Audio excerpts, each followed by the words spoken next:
श्री हरिभक्ती महाराज श्रीधर महाराज लहाने आणि श्री हरिभक्ती महाराज भगवान महाराज जाडे गाडी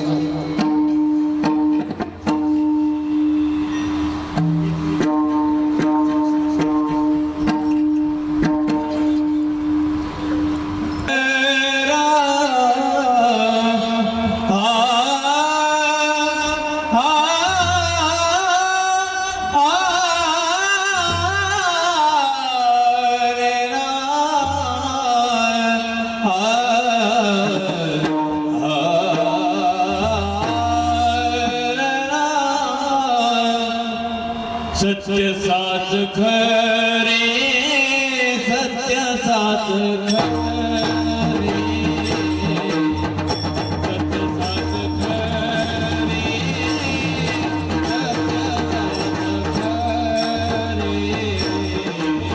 खरे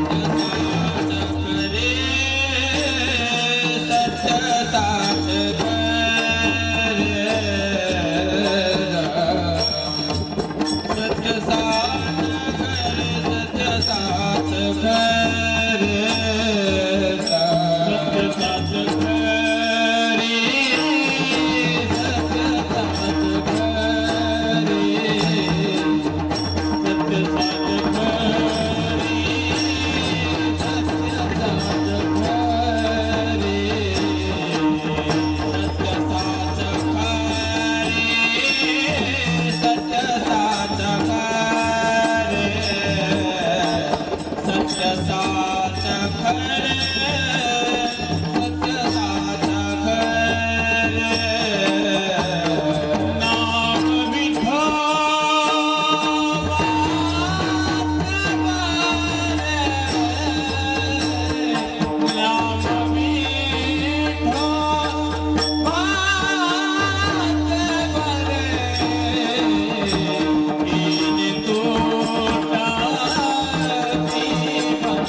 सत्य साच खरे सत्य साच खरे नाम विठोबाचे बरे येणी तुटती बंधनी उभय लोकी कीर्ती जेनी भाव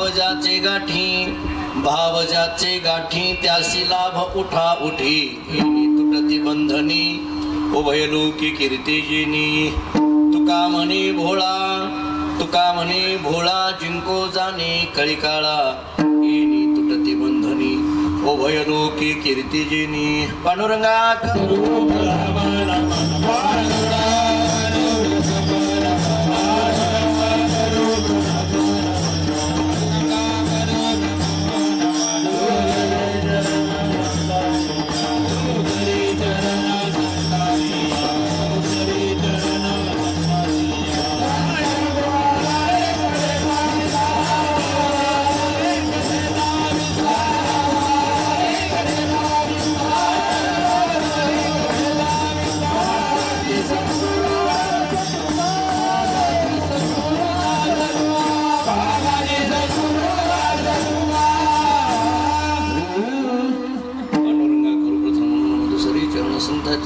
त्यांच्या कृपादानी कथेचा विस्तार बाबाजी सद्गुरुदास तुका मस्तक हे पायावरी या वारकरी संताची जेणी पंढरी सारिखाच्या फुला धामनगाव केला वैकुंठाधिपती श्री विठ्ठल सखा सोयर जोडिला जो का भक्त विरक्त भूतळवटी विख्यात हा बोधला त्या श्री संत सद्गुरु मानकोजी चरणी साष्टांग विघातीला विढाला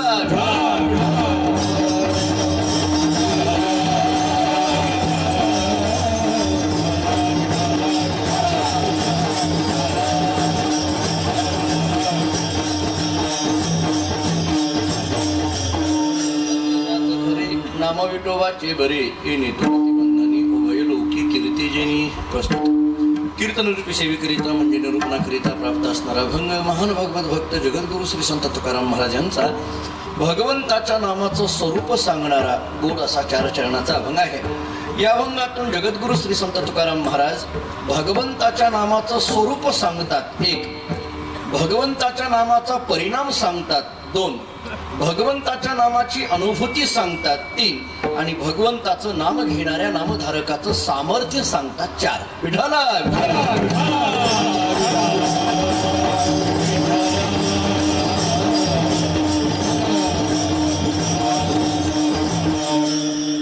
पवित्र भूमी असणाऱ्या या वाकुळणीमध्ये संत वाङ्मय सेवा संघाच्या या संस्थेच्या 25व्या 50व्या वर्धापन दिनानिमित्त सुवर्ण महोत्सवी वर्ष हा थंडीचा परिणाम आहे ना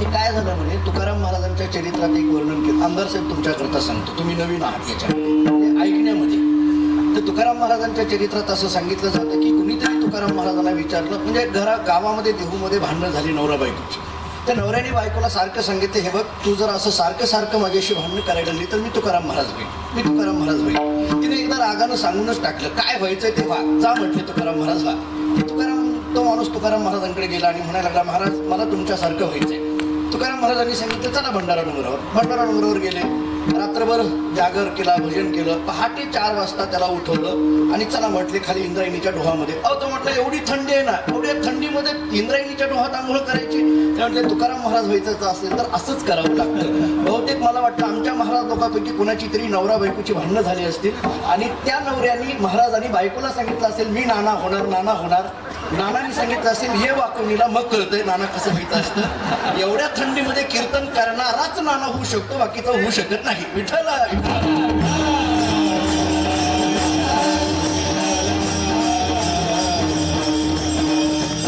नाहीतरी ते भंडाऱ्यावरचेच आहेत भंडारा डोंगरावर अनेक त्यांची पारायणं केलेली आहेत विकलो तो सेवे जीवे एका भावे एकविध या तत्वाने जगणारी ही मंडळी आहेत परमश्रद्धेय पंढरीनाथ महाराज तावरे नाना आपण सगळेजण या भागातली सगळीच महाराष्ट्रातली वारकरी सांप्रदायिक मंडळी त्यांना प्रेमाने नाना म्हणतात नानांनी हा 50वा या ठिकाणी सुवर्ण महोत्सव या संस्थेचा सुवर्ण महोत्सव एवढ्या थाटामाटामध्ये करण्याचं नियोजन केलं आणि एवढा मोठा उत्सव या ठिकाणी आरंभलेला आहे या उत्सवाच्या पाठीमागं परमश्रद्धेय गुरुवर्य वैकुंठवासी भानुदास महाराज अटाळकर यांची कृपा आहे त्यांच्या कृपाशीर्वादाने हा उत्सव या ठिकाणी संपन्न होतोय मी आल्यापासून या सगळ्या मंडळींचा उत्साह अंतःकरणातला मी पाहतोय आणि पाहिल्यानंतर मला आतमध्ये संस्थेमध्ये गेल्यानंतर नानांच्या बोलण्यातून भानुदास महाराजांच्यावरची श्रद्धा त्यांच्या बोलण्यातून जाणून आली आणि मग माझ्या लक्षात आलं की गुरुनिष्ठा कशी असावी हे नानांकडून शिकावी हे माझ्या लक्षात आलं. कारण एका अत्यंत श्रद्धेने प्रेरित अशा पद्धतीचं हे व्यक्तिमत्व आणि महाराष्ट्रातले अनेक कीर्तनकार या निमित्ताने, या उत्सवाच्या निमित्ताने या वाकुळणीमध्ये येणार आहेत. अनेक वर्ष झालं आम्ही वाकुळणीचं नाव नानांच्या संबंधाने, तावरे नानांच्या संबंधाने अनेकदा ऐकत आलो. देहूमध्ये जेव्हा जेव्हा आम्हाला वाघशुद्ध दशमीच्या संबंधाने भंडारा डोंगरावर कीर्तन करायची सेवा येते तेव्हा तेव्हा नानांचा संबंध तिथे यायचा. देहूमध्ये जगद्गुरु तुकोबारांच्या विजेच्या संबंधाने जेव्हा जेव्हा तिथे कीर्तनाला गेलो नानांचा संबंध यायचा. परंतु नाना ज्या भागामध्ये कार्य करतात त्या वाकुळणीमध्ये कधीतरी एकदा जायला मिळावं अशी अपेक्षा अनेक वर्षापासूनची होती. परंतु ते सुवर्ण महोत्सवी वर्ष नानांनी गाठलं आणि आम्हा सर्वांना इथं आमंत्रित केलं. खरं तर इथं आम्ही काहीतरी आमची स्वतःची विद्वत्ता दाखवण्याकरता आलेलोच नाही. मी आरंभाला आपल्याला सांगतो, मी काहीतरी फार मोठा अभंगाचा विचार करून आलोय आणि मी तुम्हाला त्या अभंगाची घासून पुसून चर्चा करण्याकरता इथं आलोय. अजिबात तुम्ही ते मनातही आणू नका. आळंदी देहूला आम्ही ती कीर्तनं करतो, आमच्या बुद्धीला काय कस लावायचं ते आम्ही आळंदी देहूमध्ये लावतो. पण इथं आल्यानंतर इथं येण्याचं एकमेव महत्वाचं कारण ज्या भूमीला वैकुंठवासी गुरुवर्य भानुदास महाराजांचे पाय लागले, ज्यांच्या पदस्पर्शाने ही भूमी पावन झाली आणि त्यांची परंपरा जे तावरे नाना चालवतात त्या भूमीचं दर्शन घेण्याकरता आम्ही आलोय. विठाला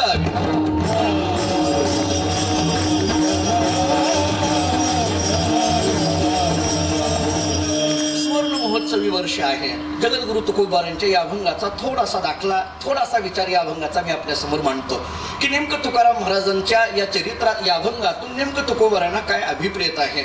मी नानांकडूनच अनेकदा एक वाक्य ऐकलेलं आहे की तुकाराम महाराजांचं चरित्र जर वाचायचं असेल तर वेगळं कुणीतरी गद्यात्मक स्वरूपामध्ये लिहिलेलं चरित्र तुकाराम महाराजांचं वाचायची गरज नाही.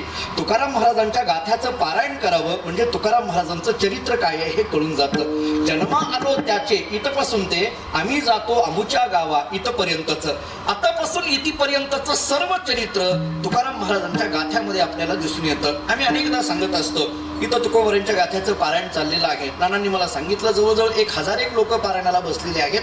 अत्यंत तुकोबारांच्या या तुकोपनिषद ज्याला म्हटलं जातं त्या गाथ्याचं आपण पारायण करता. आम्ही कॉलेजमध्ये असताना एका मित्रांनी माझ्या प्रश्न विचारला, आमदार साहेब मला एकाने प्रश्न विचारला की तुम्ही तुकाराम महाराजांच्या गाथ्याचं पारायण करता, ज्ञानेश्वरीचं पारायण करता, 3-3 तास 5-5 तास या पारायणामध्ये घालवता, इतकी वेळ तुम्ही घालवता, काय उपयोग आहे पारायण करण्यामध्ये, असं काही माझ्या एका कॉलेजमधल्या माझ्या मित्रांनी विचारलं. तो वेल एज्युकेटेड, अगदी सुशिक्षित असलेला मनुष्य. मी नेहमी सांगत असतो हे सुशिक्षित कोणाला म्हणायचं, अशिक्षित कोणाला म्हणायचं. नाकातली घाण रस्त्यावर टाकली की त्याला म्हणा अशिक्षित आणि नाकातली घाण रुमालात घेऊन खिशात घातली की त्याला म्हणा सुशिक्षित. हे काही फार शहाणे नसतात. तुम्हाला स्पष्ट सांगतो, माझं MA झालंय, LLB झालंय, PhD झालंय, मला कॉलेजमधलं सगळं माहिती आहे. मी प्राध्यापक म्हणून काम केलेलं असल्यामुळे आज एज्युकेशन काय चालतं, नेमकी आजची शिक्षणाची पद्धती काय आहे आणि पूर्वसुरींना शिक्षणाची पद्धती काय अभिप्रेत होती याचा कुठंतरी तुलनेने विचार करणं गरजेचं आहे. माझ्यापेक्षा वयाने ज्येष्ठ असणारी मंडळी समोर आहेत. मी जाता जाता एक वाक्य फक्त आपल्याला सांगतो. पूर्वीच्या काळामध्ये शिक्षण नव्हतं परंतु संस्कार होते. आताच्या काळामध्ये शिक्षण झालं परंतु संस्कार राहिले नाहीत. म्हणून मला असं सांगावं असं वाटतं, शिक्षण ही काळाची गरज आहे तर संस्कार ही जीवनाची गरज आहे आणि संस्कारमय शिक्षण हे आत्ताच्या काळाची गरज आहे.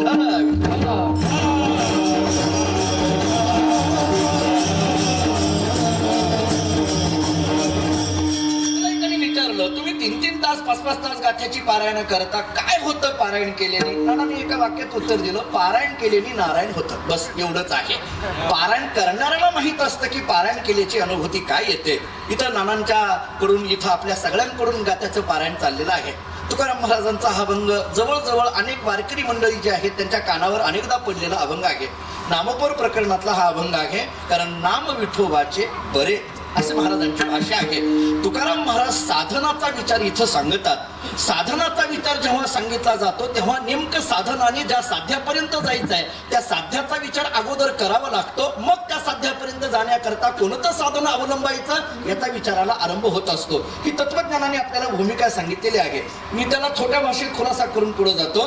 साध्य कळावं म्हणजे त्या साध्यापर्यंत जाण्याकरता लागणाऱ्या साधनाचा विचाराला आरंभ होत असतो. सोपं बोलतो, कुठं जायचं हे लक्षात यावं म्हणजे कसं जायचं या प्रश्नाच्या उत्तराला सुरुवात होत असते.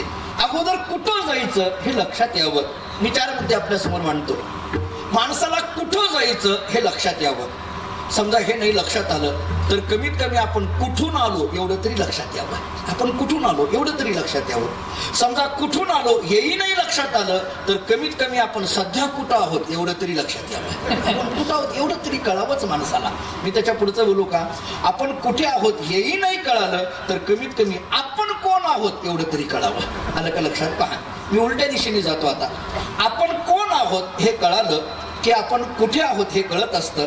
आपण कुठे आहोत हे कळालं की आपण कुठून आलो हे कळत असतं. आणि आपण कुठून आलो हे कळालं की आपल्याला कुठं जायचं हे कळत असतं.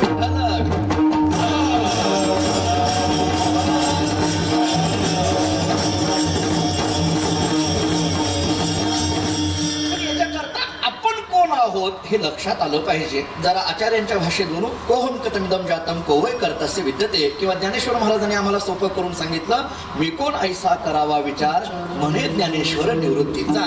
मी कोण आहे या प्रश्नाचं उत्तर भेटावं. मला माहित आहे ह्या तत्वज्ञानाचा अत्यंत गहन प्रश्न आहे, पण तरी मी सोपा करून सांगतो. मी कोण आहे काय आहे. लोक भांडणं लागली की बाह्या सारून म्हणतात, तुला माहित नाही का मी कोण आहे ते. याला काही अर्थ नाही बरं का. मी अध्यक्ष आहे, मी उपाध्यक्ष आहे, मी सचिव आहे, याला काही अर्थ नाही. याच्या पलीकडे मी तत्वज्ञानाच्या दृष्टीने एक वाक्य सांगू का? एक वेदांतातलं वाक्य सांगतो.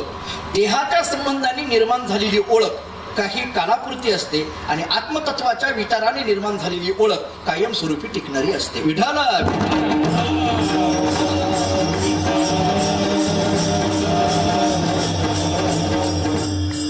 भारतीय तत्वज्ञानामध्ये नैमित्तिक मोठेपण आणि संसिद्धिक मोठेपण असं म्हटलेलं आहे. निमित्ताने आलेलं जे मोठेपण असतं त्याला नैमित्तिक म्हणतात आणि अंगभूत असलेलं जे मोठेपण असतं त्याला संसिद्धिक म्हणतात. ऐका, काही कालापुरतं जे मोठेपण आहे त्याला नैमित्तिक म्हणतात. कायमस्वरूपी टिकणारं जे मोठेपण आहे त्याला संसिद्धिक म्हणतात. देहाच्या संबंधाने जे मोठेपण निर्माण झालं त्याला नैमित्तिक म्हणतात. आत्मतत्वाच्या विचाराने जे मोठेपण निर्माण झालं त्याला संसिद्धिक म्हणतात. कुठलं बोलू? ज्या मोठेपणाला कधी ना कधी नाश आहे त्याला नैमित्तिक म्हणतात आणि ज्या मोठेपणाला कधीच नाश नाही त्याला संसिद्धिक म्हणतात. साधा दृष्टांत देऊन पुढे जातो. एखादी माता भगिनी बाजारामध्ये गेली, भांड्याच्या दुकानात गेली, एक एक भांडं खरेदी करू लागलं. स्टीलचं आहे, जर्मनचं आहे, पितळीचं आहे, वेगवेगळ्या धातूची वेगवेगळ्या किमतीची ही भांडी खरेदी करून घेतली. कोणाची किंमत 200, कोणाची 150, कोणाची 100, कोणाची 50 अशी वेगवेगळ्या धातूची आणि वेगवेगळ्या किमतीची ही भांडी खरेदी केली. एका पिशवीमध्ये घातली आणि घराकडे निघाली. ती भगुनी विकत घेतली. भगुनी म्हणा, पातेली म्हणा, तुमच्याकडे जो शब्द असेल तो वापरा. 200 रुपये, 150 रुपये, 100 रुपये, 50 रुपये किमतीची ही भगुनी विकत घेतली आणि घराकडे जात असताना एका कुंभाराच्या दरवाजाकडून चालले. त्या कुंभार दादाला विचारलं, दादा तुमच्याकडे काय काय आहे? त्यांनी सांगितलं, मोठमोठे रांजण आहेत, डेरे आहेत, छोटी छोटी मडके आहेत. त्या बहिणी विचारलं, या मडक्याची किंमत काय? कुंभार दादांनी सांगितलं 2 रुपये. 200 रुपयाची भगुनी अधिक हे 2 रुपयाचं मडकं त्या पिशवीमध्ये घातलं. घरी आल्यानंतर प्रत्येकाची कामं वाटून दिली. पाणी कशात, भाजी कशात, चहा कशात, सगळी कामं वाटून दिली. राहता राहिलं ते मडकं. किंमत किती त्याची? 2 रुपये. या बाईने विचार केला, या 2 रुपयाच्या मडक्यात काय ठेवावं? घरामध्ये भरपूर गाई म्हशी, भरपूर दूध, भरपूर दही होतं. त्या मडक्यामध्ये दही ठेवलं. ते दह्याचं मडकं खाली ठेवून जमत नाही. आपल्याकडे गावाकडे काय असतं? शिंक. ते 2 रुपयाचं दह्याचं मडकं शिंक्यावर ठेवल्याबरोबर पितळीचं भगुन स्टीलच्या भगुन्याला म्हणायला लागलं, आपली किंमत 200, आपण खाली, हे 2 रुपयाचं आपल्यावर. तसं तसं वरचं मडकं फुगायला लागलं. वरची माणसं विनाकारण फुगतात. हे कंसातलं आहे आता. कोणी राग मानून घेऊ नका, मी सहज बोलून गेलोय. 4-6 महिन्याचा कालावधी जातो. गाई म्हशी आटतात. दूधच नाही, दह्याचा प्रश्नच नाही. बाई विचार करते, दहीच नाही तर मडक्याचं वर काय काम आहे? वरनं मडकं उचलते, खाली ठेवते. पितळीच्या भगुन्याला आनंद झाला. बरं झालं लाईन मध्ये आलं. याला म्हणा मराठी माणसाचा स्वभाव. हेही कंसातलं आहे. 2 दिवसामध्ये चांगली वांग्याची भाजी केली. मीठ कूट घालून केलेली चांगली वांग्याची भाजी त्या मडक्यामध्ये ठेवली. 6 महिने ज्याच्यामध्ये दही होतं, आंबूस झालेलं ते मडकं, त्याच्यामध्ये ही वांग्याची भाजी नीट राहणार आहे का? दुपारच्या वेळेला जेवणामध्ये ती भाजी घेतल्याबरोबर तिच्या लक्षात आलं, भाजी विटलेली आहे, खराब झालेली आहे. तिला राग येतो. एवढी चांगली केलेली वांग्याची भाजी या 2 रुपयाच्या मडक्याने विटवली. रागाच्या घरामध्ये मडकं उचलते आणि घराच्या बाहेर फेकून देते. पितळीच्या भगुन्याला आनंद झाला. बरं झालं, पिढा गेली. दृष्टांत संपला, गोष्ट संपली. आता तुम्ही त्याच्यात गुंतू नका. मी काय सांगतोय ते पुढलं ऐका. आता जोपर्यंत दही आहे तोपर्यंत मडकं कुठं आहे? शिंक्यावर. दही आहे तोपर्यंत मडकं घरात आहे. दही संपलं की मडकं घराच्या बाहेर आहे. दही आहे तोपर्यंत मडक्याला किंमत आहे, दही संपलं की मडक्याला किंमत नाही. तसा जीव आहे तोपर्यंत देहाला किंमत आहे. जीव गेला की याही देहाला सरळ स्मशानात नेतात, याला कुणी विचारत नाही. देहाचं मोठेपण नैमित्तिक आहे आणि आत्मतत्वाचं मोठेपण संसिद्धिक आहे. विठाला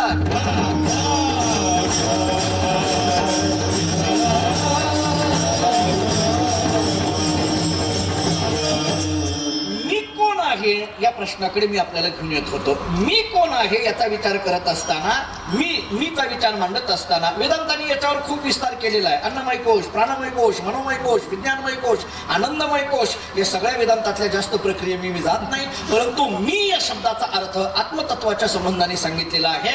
त्या मीची ओळख व्हावी, मग मला कुठं जायचं हे लक्षात येत असतं. दोन प्रश्नाचा विचार फक्त या अभंगाच्या दृष्टीने करायचा आहे. पहिला प्रश्न आहे कुठं जायचं आणि दुसरा प्रश्न आहे कसं जायचं. त्याच्यात त्या पहिल्या प्रश्नाकरता तुकाराम महाराजांचं आध्यात्मिक चरित्र पाहावाचा आणि दुसऱ्या प्रश्नाकरता तुकाराम महाराजांचं भक्तिशास्त्रीय चरित्र वाचा. मी हे दोनच चरित्र दोन प्रश्नाच्या संबंधाने आपल्या समोर मांडतो. पुन्हा एकदा पहिला प्रश्न डोळ्यासमोर घ्या, कुठं जायचं. तुम्ही तुकाराम महाराजांना विचारा. कुणीतरी तुकाराम महाराजांकडे पाहिलं. तुकाराम महाराज त्यांच्या देहूतल्या राहत्या घरामध्ये, जे 4 भिंतीचं घर आहे, त्या घरात बसलेले होते. येणारी जाणारी माणसं रस्त्याने जात होती. तुकाराम महाराजांनी येणाऱ्या जाणाऱ्या माणसांकडे पाहिलं आणि प्रत्येक माणसाला तुकाराम महाराज म्हणायला लागले, मला माझ्या घरी घेऊन चला, मला माझ्या घरी घेऊन चला, मला माझ्या घरी घेऊन चला. त्या येणाऱ्या जाणाऱ्या माणसांना हसू यायला लागलं. महाराज घरातच बसलेले आहेत आणि मला घरी नेऊन सोडा, घरी नेऊन सोडा म्हणायला लागले. घरात बसलेल्या माणसांनी म्हणायचं असतं का घरी नेऊन सोडा, घरी नेऊन सोडा. आता ही गोष्ट वेगळी आहे की काही लोकांना संध्याकाळच्या वेळेला हाताला धरून घरी नेऊन सोडावं लागतं. नाही असं नाही, रस्त्यावर पडण्यापेक्षा तू घरी पड. म्हणजे ही माणसं आमदार साहेब तुमच्याकडे जास्त आहेत आमच्यापेक्षा. म्हणजे अशी माणसं आपल्याला कितीतरी भेटत राहतात. पण तुकाराम महाराज तुम्ही म्हणावं घरी नेऊन सोडा, घरी नेऊन सोडा, हा काय प्रकार आहे. तुकाराम महाराजांनी म्हणावं. कुणीतरी तुकाराम महाराजांना विचारलं, महाराज तुम्ही घरातच आहात ना, आणि घरात बसून पुन्हा आणखीन घरी नेऊन सोडा असं काय म्हणायला लागलात. तुकाराम महाराजांनी त्याच्याकडे पाहिलं आणि स्मित हास्य केलं आणि तुकाराम महाराज सांगायला लागले, अरे ज्या 4 भिंतीच्या घराला तू घर म्हणायला लागला त्याच्याबद्दल मी मागच सांगितलंय, कुत्री घर राखीत. याचा विषयच नाही. आम्ही सदैव सोडके, जवळी येतात चोर धाके, जाऊ पुढे ती भिके, कुत्री घर राखीती, याचा विषयच नाही. ऐका आता वाक्य. या 4 भिंतीच्या घराची आसक्ती संपल्यानंतर ज्या घराला सुरुवात होते त्या घराकडे मला जायचं आहे. या 4 भिंतीचं घर संपल्यानंतर जे घर आहे ना त्या घराकडे मला जायचं आहे. महाराजांना विचारलं, महाराज तुम्ही जायचं अशी भाषा करता का. महाराजांनी एक व्यवहारातलं उत्तर त्याला दिलं. दुसऱ्याच्या गावामध्ये, दुसऱ्याच्या घरामध्ये जास्त काळ माणसाला करमत नसतं. साधा व्यवहारातलं वाक्य. आम्ही इथं आलो, बरीचशी महाराज मंडळी, आता प्रत्येकाची नावं घेण्यात वेळ घालवत नाहीत, पण माझी अत्यंत परिचयाची सगळी महाराज मंडळी इथं टाळ घेऊन उभी आहे. ही मंडळी इथं या गावामध्ये आली. एखाद्या गावामध्ये आम्ही येतो, 1 दिवस, 2 दिवस, 5 दिवस, 7 दिवस, काला झाला पुन्हा आम्हाला तुम्ही किती जरी राहा म्हटलं तरी राहू वाटणार नाही. दुसऱ्याच्या गावामध्ये जास्त काळ करमत नाही. महाराजांना विचारलं, तुम्ही दुसऱ्याचं गाव करमत नाही असं म्हणता, नेमकं तुमच्या दृष्टीने दुसरं काय आहे. तुकाराम महाराज सांगतात, ज्या मृत्यू लोकामध्ये मी आलेलो आहे हा मृत्यू लोक माझा नाहीच, इथं माझं काहीच नाही. महाराजांचा आंधळा पांगळा फार गोड आहे. देश विषनो हे माझा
फिरता सहज फिरता आलो. तुकाराम महाराजांचा हा बंगला सगळ्यांच्या पाठातला आहे. महाराज सांगतात, देशही माझा नाहीये, वेशही माझा नाही. देश या शब्दाचा अर्थ आहे ही जागा माझी नाही. वेश या शब्दाचा अर्थ आहे हा देहही माझा नाही. का देह माझा नाही?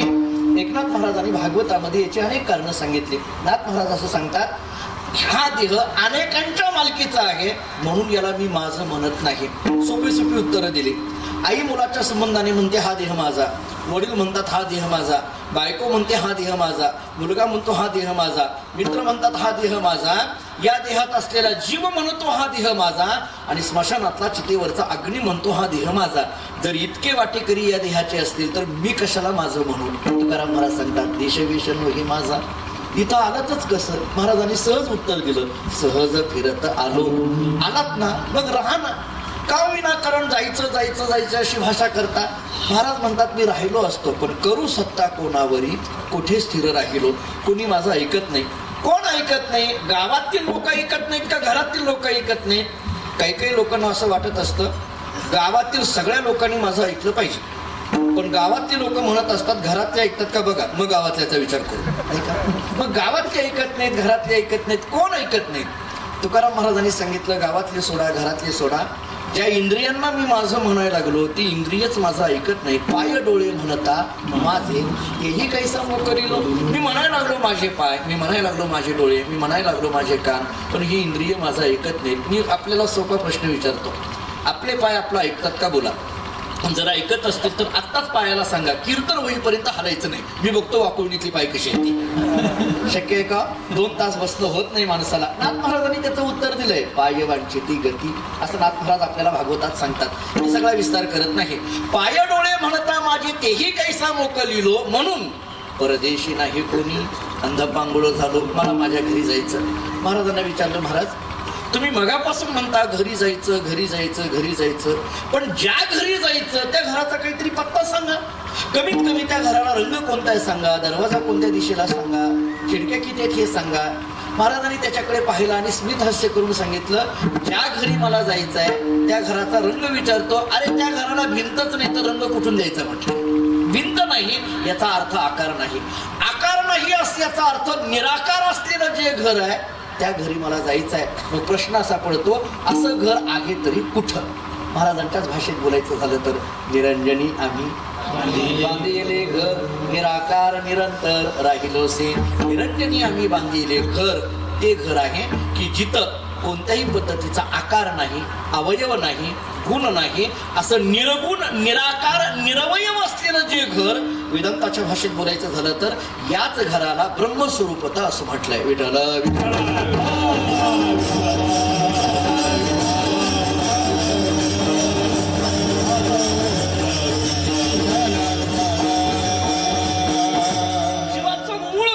ही ब्रह्मस्वरूपता आहे, त्या घरी मला जायचं आहे.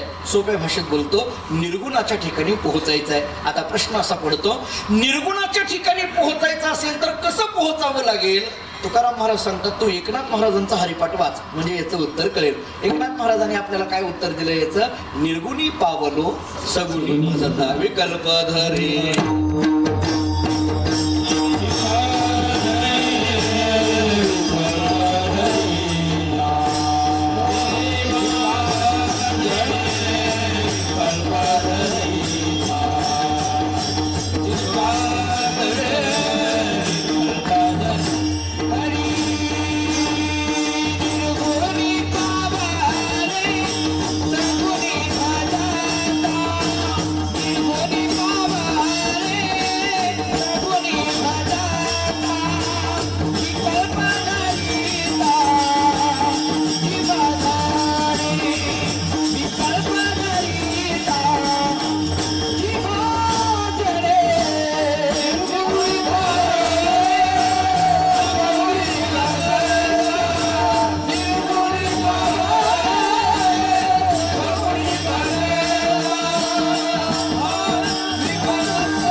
सगुनी भजता विकल्प धरिता जिवाझडी. नाथ महाराजांचं हरिपाठातलं प्रसिद्ध प्रमाण आहे. निर्गुणापर्यंत पोहोचवायचं असेल सगुणाच्या भजनाने आम्हाला जावं लागेल. ऐका, आपल्याला विषय काय ऐकायचा आहे. महाराज सांगतात कुठं जायचंय, निर्गुणाच्या ठिकाणी. कसं जायचं, सगुनी भजता. तुकाराम महाराजांचं तुमच्या ऐकण्याचे प्रमाण देतो. महाराजांनी हाच विचार एका छोट्याशा प्रमाणामध्ये आपल्याला सांगितलेला आहे. निर्गुणापर्यंत जायचं असेल तर सगुणाच्या भजनाने जावं लागेल. मुखी नाम हाती मोक्ष. ऐशी भगवतांची मुखी नाम म्हणजे सगुनी भजता, निर्गुणी पावलो म्हणजे हाती मोक्ष. विठाला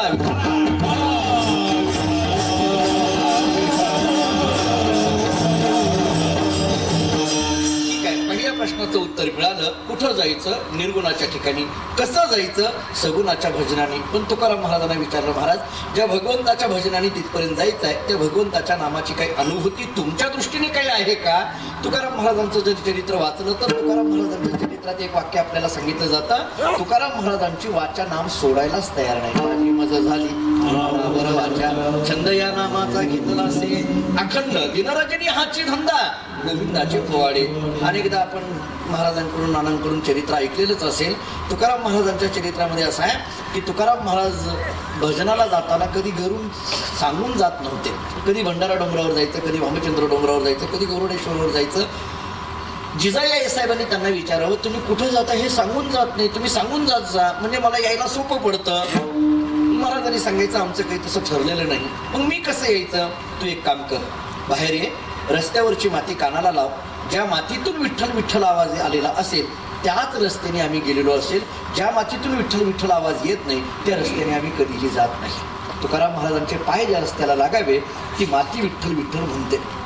संत चरण रज लागता सहज. संतांच्या पायाखालची माती जर आपल्या कपडाला लागली तर अज्ञान जळवणी जाय अशी महाराजांची भाषा आहे. मला एकाने विचारलं मला, म्हणजे संत ज्या रस्त्याने जातात त्यांच्या पायाखालची माती आणि आम्ही ज्या रस्त्याने चालतो आमच्या पायाखालची सुद्धा मातीच.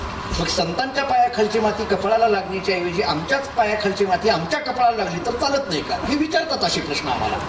तुमच्याकडे येत नाहीत ना ही गिराईक, आमच्याकडे जास्त येतात. मला विचारलं चालत नाही का, म्हटलं चालेल. काय होईल, म्हटलं काहीच नाही. तुझ्या पायाखालची माती तुझ्या कपाळाला लागली तर तुझीच माती होईल, बाकी काही होईल नाही. एका वाक्यात होतं. कारण आपले पाय कुठे नीट आहेत का महाराज. नाथ महाराजांची ओवी देऊन पुढे जातो. एकनाथ महाराजांनी भागवतामध्ये एक असं ओवी दिली आहे. एकनाथ महाराज सांगतात या पायाची सार्थकता कधी आहे. तीर्थयात्रा क्षेत्र गमनता, हरिकीर्तना जागरणा जाता, का संत समागमी चालता, का नृत्य करिता हरिकीर्तन. नाथ भागवताची फार गोड आहे. नाथ महाराज सांगतात या पायाने एकतर तीर्थयात्रेला जावं, या पायाने क्षेत्राला प्रदक्षिणा करावी, या पायाने हरिकीर्तनाला चालत जावं. बघित नाही या पायाने हरिजागराला चालत जावं, या पायाने कीर्तनामध्ये टार्गेट घेऊन थै नाचावं किंवा या पायाने संतांच्या संगतीमध्ये चालावं तर हे पाय सार्थक आहेत. मला बोलायचा मुद्दाच एवढा आहे. तुकाराम महाराज ज्या रस्त्याने जातात त्या रस्त्यावरची माती विठ्ठल विठ्ठल म्हणतात. जिजाईचं चरित्र गोड आहे. जिथं असतील तिथं तुकाराम महाराज जावं, चालू असलेलं भजन बंद करावं, आपण आणलेली भाकरी तुकोवरांना द्यावी, जेवू घालावं आणि जेवण झाल्यानंतर मग म्हणावं आता करा भजन. जिजाईनी तुकोबरांना जेवू घालायचं आणि जेवू घातल्यानंतर मग म्हणायचं आता करा भजन. आमचे वडील गुरुने दादा एक उदाहरण, एक वाक्य सांगत असतात ना, परंपरेतून आलेले. ते जुनी फडकरी मंडळी किती सहज बोलतात पण महत्वाचं बोलतात. ऐका, त्यांनी मला सहज सांगितलं. ते म्हटलं हे पहा, तुकाराम महाराजांची जिजाई तुकाराम महाराजांकडे जायची, चालू असलेलं भजन बंद करायची, त्यांना जीव घालायची आणि मग म्हणायची आता करा भजन. म्हणजे तुकाराम महाराजांची जिजाई तुकाराम महाराजांना जीव घालते ती भजना करता जीव घालणारी ती जिजाई आणि जेवणा करता भजन करायला लावणारी आमची जिजाई.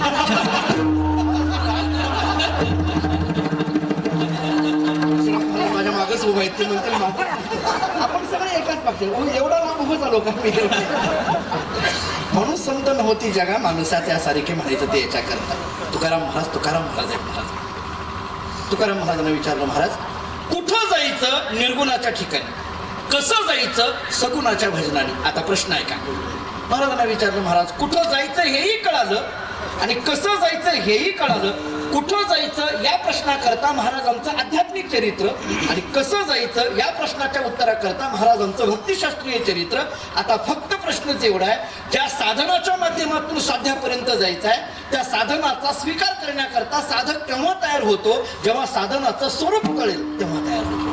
स्वरूप जर नाही कळालं तर साधनाचा अवलंब करायला साधक तयार होत नाही. पण त्याचं स्वरूप कळणं गरजेचं आहे. ज्या नामरूपी साधनाच्या माध्यमातून नामीपर्यंत पोहोचायचं आहे त्या नामाचं स्वरूप कळालं पाहिजे. ते खरं आहे का खोटं आहे, सत्य आहे का असत्य आहे, चांगलं आहे का वाईट आहे, सोपं आहे का अवघड आहे, या सगळ्या प्रश्नाची उत्तरं महाराज अभंगाचं पहिलं. सत्य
त्या साधनाचं स्वरूप सांगताना बोलतात, सत्य साच खरे नाम विठोबाचे बरे.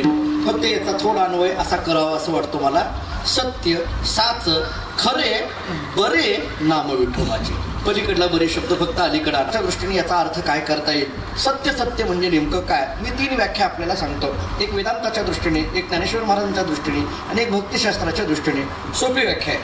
वेदांत शास्त्राने आपल्याला असं सांगितलंय की जिथं भेद नाही, परिच्छेद नाही आणि अभाव नाही त्याला म्हणा सत्य. वेदांताची ही स्पष्ट भूमिका आहे. जिथं भेद नाही, आता वेदांत शास्त्राने याच्यात काय केलं आहे, जिथं स्वगत सजातीय विजातीय भेद नाही, जिथं कालपरिच्छेद वस्तुपरिच्छेद आणि देशपरिच्छेद नाही, जिथं प्रागभाव प्रध्वंसाभाव अन्यन्याभाव अत्यंत अभाव नाही त्याला म्हटलं जातं सत्य. परमात्मा सत्य आहे. त्या परमात्म्याच्या सत्यत्वाची लक्षणं सांगत असताना शास्त्र आपल्याला असं सांगतं की इथं भेद नाही. आता स्वगत म्हणजे काय, सजातीय म्हणजे काय, विजातीय म्हणजे काय, पंचदशी नावाच्या ग्रंथामध्ये हा सगळा विस्तार आलेला आहे. फक्त त्याचा विस्तार न करता फक्त याची एक एक वाक्य आपल्याला सांगत पुढे जायचं आहे. भेद परमात्म्याच्या ठिकाणी का नाही, परिच्छेद परमात्म्याच्या ठिकाणी का नाही आणि अभाव परमात्म्याच्या ठिकाणी का नाही. याचा जर एका वाक्यात उत्तर द्यायची झाली तर भेद नाही, परिच्छेद नाही, भेद नाही याचा अर्थ तो एक आहे म्हणून भेद नाही, तो व्यापक आहे म्हणून परिच्छेद नाही आणि तो भावरूप आहे म्हणून अभाव नाही. विठाला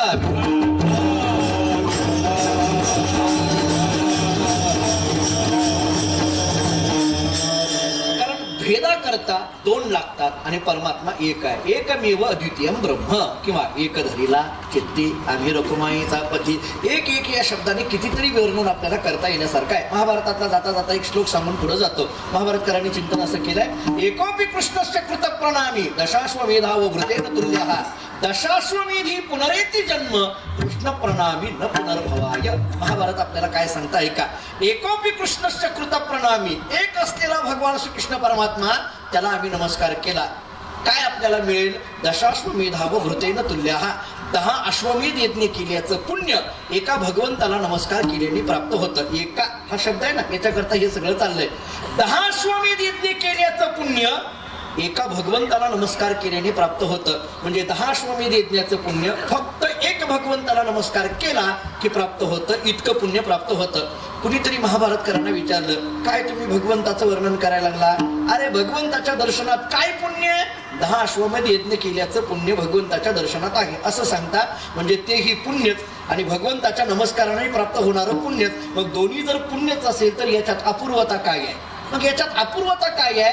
मग तुम्हाला जर भगवंताच्या नमस्कार मिळणारं पुण्य म्हणजे 10 अश्वमेध यज्ञ केल्याच्याने मिळणारं पुण्य, हे दोन्ही पुण्य जरी सारखे असले, दोन्ही पुण्य सारखेच आहेत ना, त्याच्याकरता लागणारी साधना कोणती जास्त आहे कोणती कमी आहे हे जाऊ द्या, पण दोन्हीतून फल मिळणारं सारखं सांगितलं ना, मग 10 अश्वमेध यज्ञ केल्याचं पुण्य काय आणि भगवंताला नमस्कार केल्याचं पुण्य काय, हे दोन्ही जर समान असेल तर भगवंताला नमस्कार करण्यात अपूर्वता काय आहे? काही काहीतरी वेगळेपणा पाहिजे ना. दोन्ही सगळ्यांच्याच नावापुढे फक्त महाराज लावण्यात काय अपूर्वता आहे? कोणाच्या तरी नावापुढे ऍडव्होकेट लागलं पाहिजे ना, तर ती अपूर्वता आहे. म्हणून मी ऍडव्होकेट झालो, नाही तर काही गरजच नव्हती मला. आपलं काहीतरी वेगळेपण दिसावं, मग काहीतरी अपूर्वता पाहिजे का नाही. 10 अश्वमेध यज्ञ केल्याचं पुण्य आणि भगवंताला नमस्कार करण्याचं पुण्य, हे दोनही पुण्य जर समसमान असेल तर मग याच्यात एका भगवंताला नमस्कार करण्यात काय अपूर्वता आहे? महाभारतकारांनी हे ओळखलं आणि महाभारतकारांनी सांगितलं, तू अर्धा श्लोक पाठ केलाय, पुढला अर्धा पाठ कर. काय आहे पुढे अर्धा सांगितलेला? पुन्हा एकदा ऐका. एकोपी कृष्णस्य कृत प्रणामी दशाश्वमेधा व भृतेन तुल्यः. आता पुढला ऐका. दशाश्वमेधी पुनरेती जन्म कृष्ण प्रणामी न पुनर्भवाय. महाभारतकारांनी हे मात्र फार महत्वाची अपूर्वता सांगितली. अरे 10 अश्वमेध यज्ञ केल्यानंतर मिळणारं पुण्य, हे पुण्य कधीतरी संपणार आहे आणि मग त्या पुण्याची पावती चढेल, मग पुन्हा खाली यावं लागणार आहे. परंतु एकदा भगवंताला नमस्कार केल्यानंतर मिळणारं जे पुण्य आहे, या भगवंताला नमस्कार करण्याने पुन्हा येणं जाणं नाही. महाराजांचं प्रमाण देतो. तुका म्हणे नव्हे परती तुझ्या दर्शने मागोती. विठाला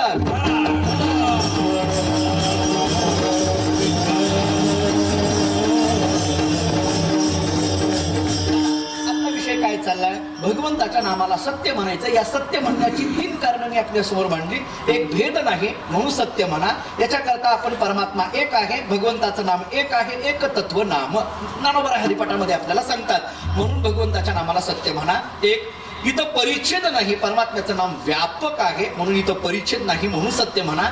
आणि इथं अभाव नाही, हा परमात्मा भावरूप आहे म्हणून परमात्म्याचं नाम सत्य आहे. भेद नाही, परिच्छेद नाही, अभाव नाही म्हणून भगवंताच्या नामाला सत्य म्हणा. असा एक विचार. चला दुसरा विचार सांगतो. दुसरा विचार असा आहे, ज्ञानेश्वर महाराजांनी आम्हाला असं सांगितलंय, ज्याचा कधी नाश होत नाही त्याला सत्य म्हणा. ज्ञानोबारांचा एक अभंग सगळ्यांच्या ऐकण्यातला आहे. ज्ञानेश्वर महाराज सांगतात, शरीर आटे संपत्ती आटे हरिनाम नाटे ते बरवे. ज्ञानोबा बोलतात का नाही, शरीराचा नाश होणार आहे, संपत्तीचा नाश होणार आहे, पण भगवंताच्या नामाचा कधीही नाश होत नाही म्हणून त्याला सत्य म्हणा. मी इथं बसलेल्यापैकी सगळ्यांना एकच प्रश्न विचारतो. रामकृष्ण हरी हे शब्द गेली अनेक वर्ष झालं आपण ऐकत आलेलो आहे. याचा कधी नाश झालाय का? बरं जाऊ द्या. याचा कधी कंटाळा आलाय का? रामकृष्ण हरी शब्द, या शब्दाचा कधी कंटाळा आलाय का? मी दुसरं शब्द वाक्य बोलवतो, शब्दाचा जाऊ द्या. सुंदरती ध्यान उभे मिठीवरी हा अभंग बसलेल्यापैकी सगळ्यांचा पाठ आहे.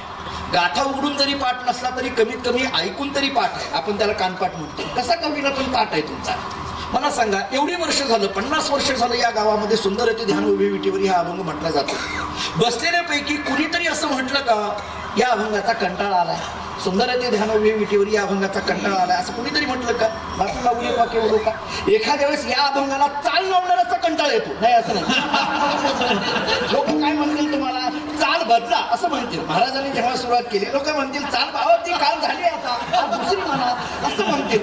पण अभंगच बदला असं कुणी म्हणेल का? नाही. म्हणून मी आपल्याला असं सांगत होतो की याचा कधीही नाश नाही म्हणून याला सत्य म्हणा. विठाला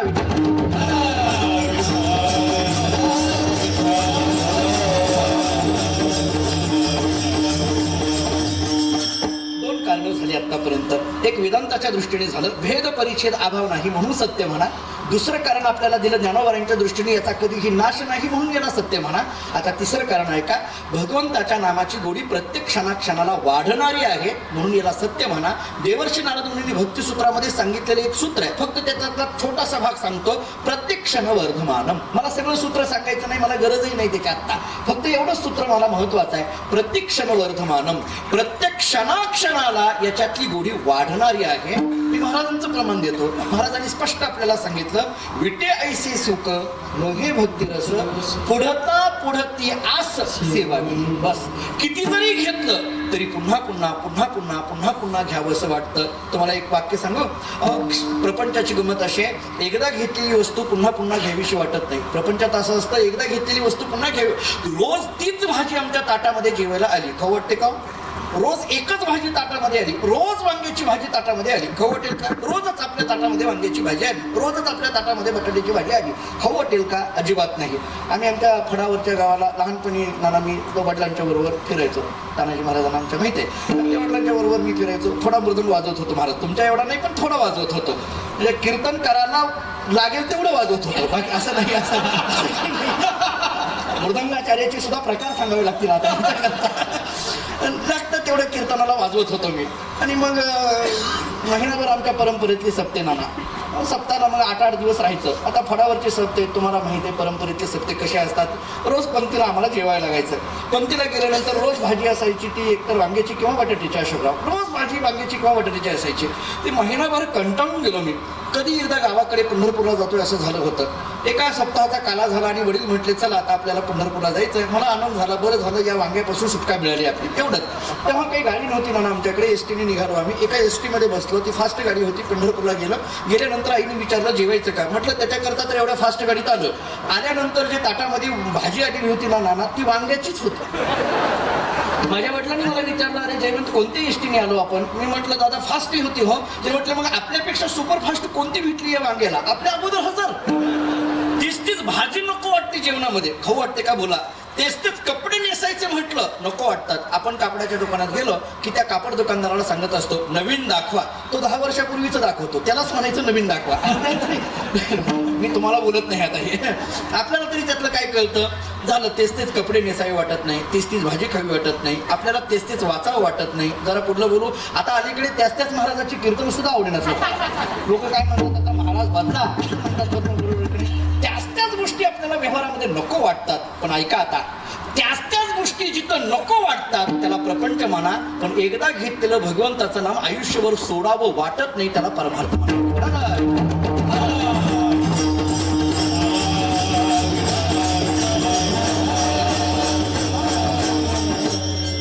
तुमच्या ऐकण्यातला एक अभंग सांगून पुढे जातो. तुकाराम महाराजांनी एक अभंग आपल्याला सांगितलाय. नाम गोड पुरे कोड सकळ ही रसना एरा रसा विटे आणि घेता घोटे अधिक हे अनिका रसे मरण गाठी येणे तुटी संसारे. आणि शेवटी तुकोबारा बोलतात तुका म्हणे आहार झाला हा विठ्ठल आम्हासी रसना एरा रसा विटे आणि घेता घोटे अधिक हे. रसना एरा रसा विटे हे प्रपंचाच्या बाबतीत आहे आणि घेता घोटे अधिक हे परमार्थाच्या बाबतीत आहे. विठ्ठल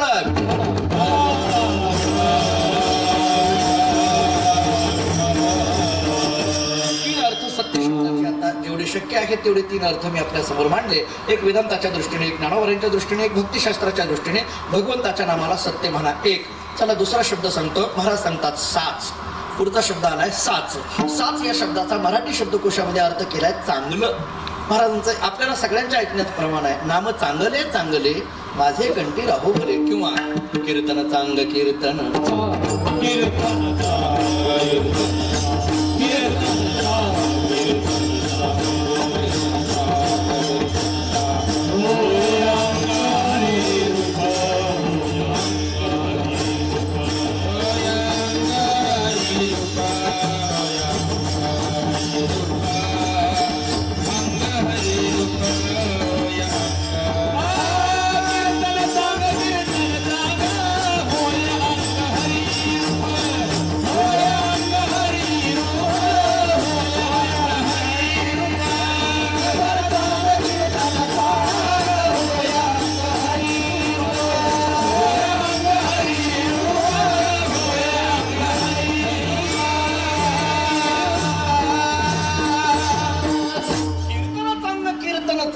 होय अंग हरिरूप. साच या शब्दाचा अर्थ आहे नाम घेणारा नामधारक.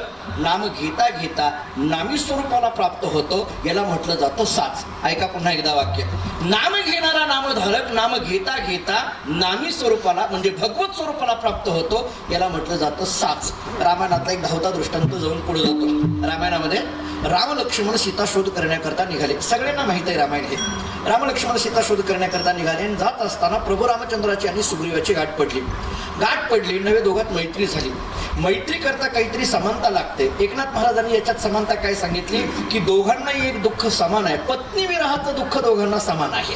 दोघात मैत्री झाली. मैत्रीमध्ये काय ठरलं, प्रभू रामचंद्रांनी सुग्रीवाला वालीला मारण्याकरता मदत करायची आणि सुग्रीवानी प्रभू रामचंद्रांना सीता शोध करण्याकरता मदत करायची. झालं, वाली मेला, सुग्रीवाला ते राज्य दिलं. किष्किंधेचा राजा म्हणून सुग्रीवाला राजसिंहासनावर बसविलं. राजा म्हणून किष्किंधेचा तो सुग्रीव राजसिंहासनावर बसल्याबरोबर प्रभू रामचंद्रांना काय शब्द दिला होता हे विसरूनच गेला. याला एकच कारण आहे, खुर्चीवर बसला, एवढंच कारण आहे, दुसरं काहीच कारण नाही. खुर्चीवर बसलं की विसरायचं असतं हे तेव्हापासून चालत आले. आतल्या ज्याच्या सगळं लक्षात राहतं त्याचं नाव लक्ष्मण. लक्ष्मणाच्या लक्षात आलं, लक्ष्मण सुग्रीवाकडे जातो, कळत नाही का, विसरलास का? सुग्रीवाने सांगितलं माफ करा, खरंच विसरलो होतो. प्रभू रामचंद्रांकडे सगळी वानर सेना सुग्रीव घेऊन आले आणि मग प्रभू रामचंद्रांच्या सांगण्यावरून पूर्वेकडे, पश्चिमेकडे, उत्तरेकडे आणि दक्षिणेकडे चहू दिशेला ही वानर सेना सीता शोध करण्याकरता पाठविली. ऐका, मला सांगायचंय काय, नाम घेणारा नामधारक नाम घेता घेता नामी स्वरूपाला प्राप्त होतो, एवढा सिद्धांत सांगायचा आहे. चारही दिशेला ही सगळी वानर सेना निघाली. दक्षिणेकडे अंगदाच्या नेतृत्वाखाली हनुमंतराय निघाले असं वर्णन आहे. थोडं पुढे गेले आणि हनुमंतराय माघारी आले. बाकीची वानरं बरीच पुढे गेलेली होती. हनुमंतराय माघारी आले. आल्याबरोबर प्रभू रामचंद्रांनी विचारलं, का रे बाबा, भीती वाटते का? म्हटले नाही. मग का माघारी आला? ऐका, हनुमंतरायांनी सांगितलं, प्रभू तुम्ही कोणाचा शोध करायला आम्हाला पाठवताय? म्हटले सीता शोध करायला पाठवतोय. हनुमंतरायांनी सांगितलं, प्रभू ज्या सीतामाईचा शोध करायला आम्हाला पाठवताय त्या सीतामाईला आतापर्यंत आम्ही पाहिलंच नाही, तर शोधायचं कसं? हे कोणाच्या लक्षात आलं? हनुमंतरायाच्या लक्षात आलं. बाकीच्या वानरांच्या लक्षात आलं नाही. बऱ्याच माकडांच्या लक्षातच येत नाही काय चाललंय ते. त्यांना काही त्याचं घेणं देणं नसतं, त्यांना कीर्तन माहित नाही, सप्ताह माहित नाही, काही नाही. पण हनुमंतरायाच्या मात्र लक्षात आलं, बुद्धिमत्तां वरिष्ठम. मग प्रभूंनी सांगितलं, अरे हो हो विसरलो म्हटले. आणि मग ते वर्णन करायला सुरुवात केली. तत्वार्थ रामायण नावाचं एक डोंगरे महाराजांचं रामायण आहे, त्याच्यात एक छोटासा भाग हा आलेला आहे. आणि मग ते लौकिक वर्णन करायला लागल्यानंतर मग मात्र हनुमंतरायांनी सांगितलं, प्रभू हे लौकिक वर्णन करू नका, अलौकिक काहीतरी सांगा. मग प्रभू रामचंद्र सांगतात, हे बघ म्हटले, अलौकिक असं आहे, सीता ओळखायची असेल तर एक काम कर, जिथला परिसर सगळा राममय झालेला आहे आणि जी स्वतः राममय झालेली आहे अशी जी स्त्री असेल तिचं नाव सीता आहे, नाम साच आहे. विठ्ठल